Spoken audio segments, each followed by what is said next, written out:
Hello yet once again and welcome. For just a few short minutes, I would like to attempt to tackle an extremely difficult verse stated by the King of the universe, Jesus Christ of Nazareth himself. In the basic instructions before leaving Earth, you will find a very hard to believe line that goes something like this. If your eye causes you to sin, pluck it out, for it is better to enter heaven with just one eye than to enter hell with both eyes.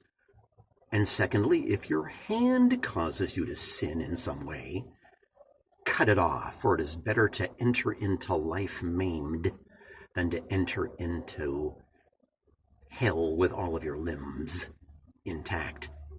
Now, I've always wondered, Jesus, do you really mean what you're talking about there? And myself, I've wondered that, question mark. Now, a lot of people think that that statement is allegorical, or, well, he didn't really mean what he was saying on that. Personally, I believe he did mean it, but in order to understand how he meant it, let me explain. On the surface, on this earth, who would want to take their eye out or take off their hand? Nobody would want to do that. Of course not. Not in their right mind they wouldn't want to, that's for sure. Okay, so what's he talking about? I believe I have it figured out. Now, I'm just guessing. You've heard the phrase, your best guess, or an educated guess. That's what I'm doing here. He's talking about Jesus Christ has been to hell, okay? He knows what's going on there, and we don't, because we haven't been there, okay? He's talking about from the perspective of if you're in hell, that's what you would have wished you would have done. Now, first of all, it's important to notice that we have to love God and hate sin. You can't say, I love God, but I hate sin too. No, you can't love what he hates. He's a holy God, and he doesn't like anything to do with unholiness, okay? That won't fly with him. Now, there's a cat out in Southern California around Santa Ana Way, that's Los Angeles, who has been to hell for 23 minutes. I read his book, and when I read it, here's what my feelings were. After reading his book, which I read many times over, I thought this, quote, in my head I thought, so it is true, isn't it? This thing really isn't kidding, is it?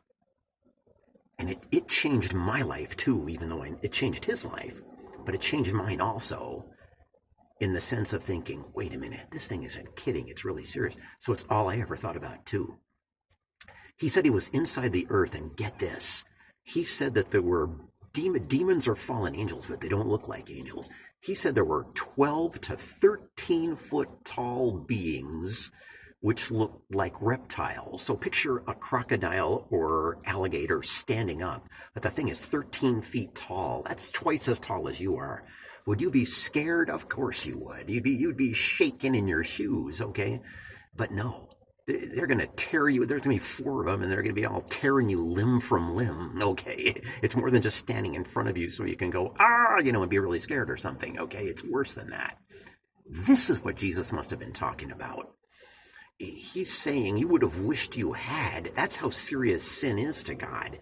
You would have wished you had taken your eye out or chopped off, your limb or whatever it takes to avoid sinning, to avoid getting to this place, because what's going to happen there would be much worse than that sounds minuscule to just take out your eye or chop off your hand compared to what's going to happen in hell. It's much more than just fire. Okay, that's only the beginning. There's torment that I don't even want to go into, according to what this cat out in California has said. I've seen his sermons. Okay, he's a realtor, okay? He's a very brilliant man, okay? I won't even mention his name here. That might be crossing a line, okay? But I know when people have their head on their shoulders, okay? And this cat does. I've seen his testimony time and time again. He's got a wife and everything, a sweetheart of a wife. I mean, this cat is out of sight.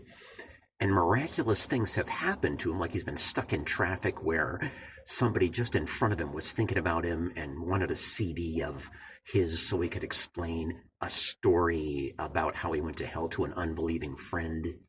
He has stories, story after story. This is what's really fascinating about this cat, that explains how God is in control of everything, every minuscule detail of our lives, the placement of the people around us, timing, everything. God's timing is perfect, right? And the stories he tells are absolutely amazing, right? But this is what Jesus meant, okay? And I'm bringing this up because people need to know how terrible hell is. I mean, there's songs out there that'll say, hell yeah, and stuff like that. It doesn't matter if you have a red neck, a white neck. None of us are some kind of sunshine Superman where it's like, oh, we can take it. No, you can't. Okay? People don't realize how serious sin is, how bad hell is, and thirdly, that Jesus ain't gonna let no sinful people into heaven. That's the bottom line. It says, be not deceived. No lesbos, no queers, no fornicators, no drunkards, no nothing is gonna has any inheritance in the kingdom of Christ or of God. But focus on these words, be not deceived. It's basically saying don't be deceived into thinking that, well, a little sin is okay. It ain't okay to a holy, righteous, perfect God. See, it's all good news. I've learned what this means. I mean, I was like everybody else all my life, thinking about sin, like, oh, it can't be that big of a deal. Yes, it is, okay? And I never worried about what would happen when I die. I never worried about hell. I thought, oh, he's not going to put me into hell. I mean, come on. What if he did? Then isn't it great that he got my attention while I'm still alive so I don't have to go, right? You know, to show me these things, to show me what the scriptures mean. So it's kind of interesting, okay? He's a good God. He's not a harsh God. I mean, people will be turned away from him thinking, oh, why would he throw someone into hell? Well, first of all, it was created for the devil and his angels. It wasn't really created for mankind. Now, I don't understand why mankind goes there instead and so forth. But it's very interesting to note that God really is in control, isn't he?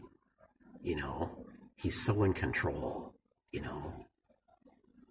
and he's not willing that any should perish, but that all should come to repentance.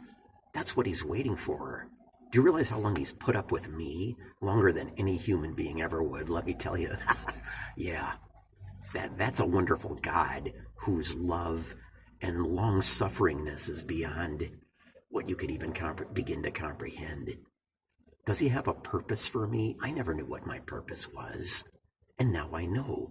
And it's wonderful news. It's to spread this very message, you see. Because people aren't worried about it. They're not worried about hell. They're not worried about the judgment of God. They're not worried about what's going to happen down the road. Now, if every single one of us are going to have to stand before him and give an account of our lives, well, even personally myself, what am I thinking? A 4-letter word that starts with a G. Gulp. Tell him everything about my life. Gulp. Like, whoa. Is it scary? You betcha. Okay. But why was he nailed to it? Why did he die on a cross? Because somebody had to pay the penalty for the sin that man was so insistent upon doing, Another interesting thing that's interesting to note is that Jesus Christ existed before he came to earth as a man, because he once stated, quote, before Abraham was, I am. He existed all along as God. He just became a man, but he was around a long time before that. He didn't just come into being when he became a man. No, he was around a long, long time before that. This is fascinating, isn't it? Okay. So the bottom line, there is a place called hell that songs should not glorify. I mean, they don't even know what they're saying, okay? None of us can take it, okay? It's worse than any of us can stand, no matter how tough we think we are. It's no place that any of us should want to go to. We've got to be thinking about heaven, a perfect place where there's no pain, no suffering. Everything's just joyful and perfect. I like the idea of something perfect.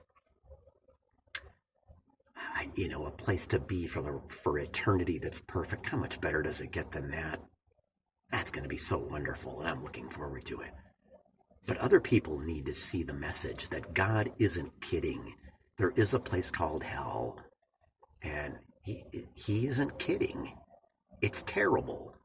What part of that do people not seem to understand? It's unbearable. It's beyond description. You don't even have to say everything that's going on there and how terrible it is and list every little detail. You don't need much to dissuade one from ever wanting to go there. So what I am in essence is a messenger to tell people these basic instructions before leaving Earth aren't kidding. There is a heaven, there is a hell, and you don't want to go there. And don't treat the subject lightly. And whatever you do, don't put it off and think, well, I'll think about it another time. What if there isn't another time? He could come back at any moment. And on top of that, life gives no guarantees. We have got to be focused on him day and night. Nothing's more important. There ain't no sin or no pleasure in this world that's worth going to hell over, all right?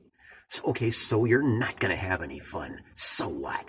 It's worth it not to have any fun. If you're going to get to heaven in the end, it's well worth the trade-off, all right? So no, you won't have fun anymore. Boo-hoo. You're going to heaven, and that's way better than any fun you can have in this temporary world anyway. It's a zillion times better, all right? That's how it really works. Jesus is a wonderful God, all right? I don't know where this misconception comes from. He's love. He's like, I love you. I don't want you to go to this place I created for the devil called hell. I want you to come and have a relationship with me and go to heaven. It's wonderful news. What he went through on that cross, we can't even begin to think of the pain and agony he went through. And he even thought that God had forsaken him at one point. And that's probably beyond all the pain. Okay, he went through all that because he loves us. And he said, I'll stand in your place and take the punishment for your sin and then let you into heaven. That's a wonderful deal, okay? How can any single one of us turn our nose up at such a wonderful bargain as that? So it's great, all right? We need to be heaven-minded, thinking about heaven, and realize, don't let the devil lie to you about hell. It's a terrible place, but he doesn't want you to know it. Does he want you to go there? You betcha. He was booted out of heaven. He can't go back to heaven. Yeah. He's against mankind because mankind has the chance to go to heaven and he doesn't. And since I've always been a music lover, I might as well go ahead and add in one thing. Hank Williams Jr. once wrote a song with this line in it. Quote, "The devil's against us all," unquote. Well, he was right. And why is he? Because he can't go back to heaven. He was booted out of it, but we can go.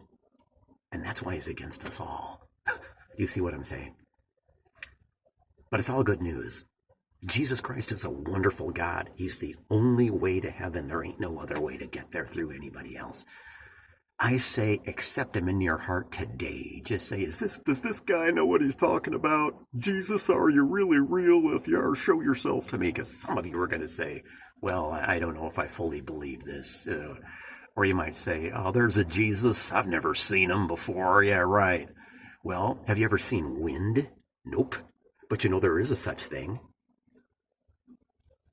So think about it, people. Heaven's where you want to go.